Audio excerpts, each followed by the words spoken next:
Beatrice. Listen, Subaru, I suppose. From now on, you need to understand that you're always on the verge of death, in fact. Subaru. Hey, this little girl somehow made a joke that's quite unamusing. Beatrice. Betty is not a little girl, and it's not a joke either, I suppose. You need to take Betty seriously, in fact. As Beatrice said so with a reddened face, Subaru nodded with a got it. He was sitting on a speckless carpet with his legs folded underneath him, in the middle of receiving a lecture from Beatrice Sensei, who was crossing her short arms, but it was simply going nowhere. It was mainly because Subaru was butting into the lecture between her brief pauses, but... Subaru. It's all because of Biko's cuteness, it's not good. Beatrice. Betty thought you finally put on a straight face, but what are you talking about, in fact? Well, it's common knowledge that Betty's cute, so that can't be helped by now, I suppose. Subaru. Your dare index is tremendous after we got over the event. Beatrice. You're going too far in pulling the rug from under Betty. Beatrice stomped on the ground, making her anger known to him. Her current attitude looked like it hadn't changed from before, but on the other hand, Subaru's feelings were largely different. Until now, they had often clashed over their ideas and opinions, and she had the impression of a kitten in the neighbourhood that didn't warm up to him easily. However, to Subaru, the current Beatrice was. Subaru. Like an adorable pet that I want to spend time with, burying my face into its stomach. Beatrice. Take Betty seriously, I suppose.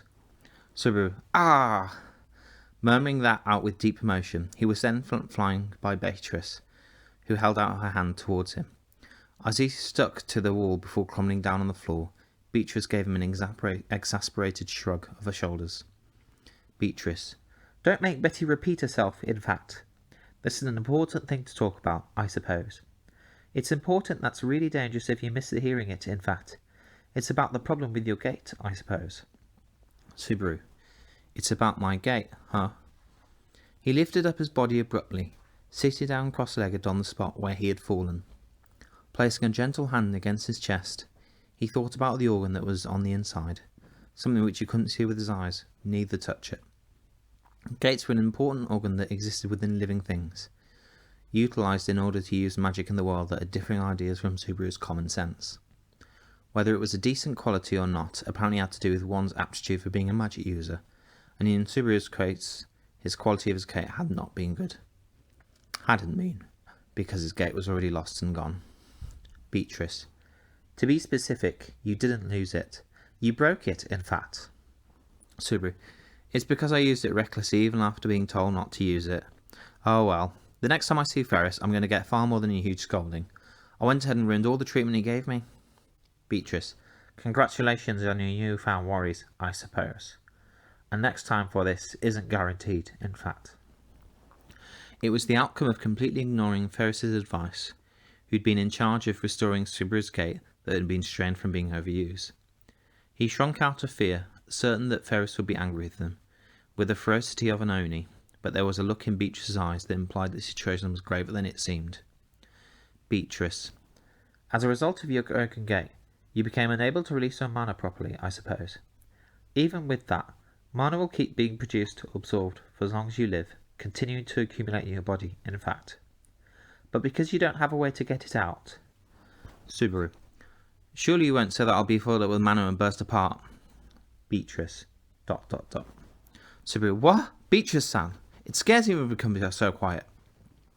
Subaru raised his voice when she averted her eyes, falling silent, with an uneasy expression on her face. Seeing that he looked like he was finally paying serious attention to what she had to say, Beatrice raised a finger with a, Listen. In all seriousness, your perception of this is correct, in fact. If things go on like this, your physical condition will deteriorate from the mana that gradually builds up in your body, and you eventually go kaboom from the muddied mana, I suppose. Subaru.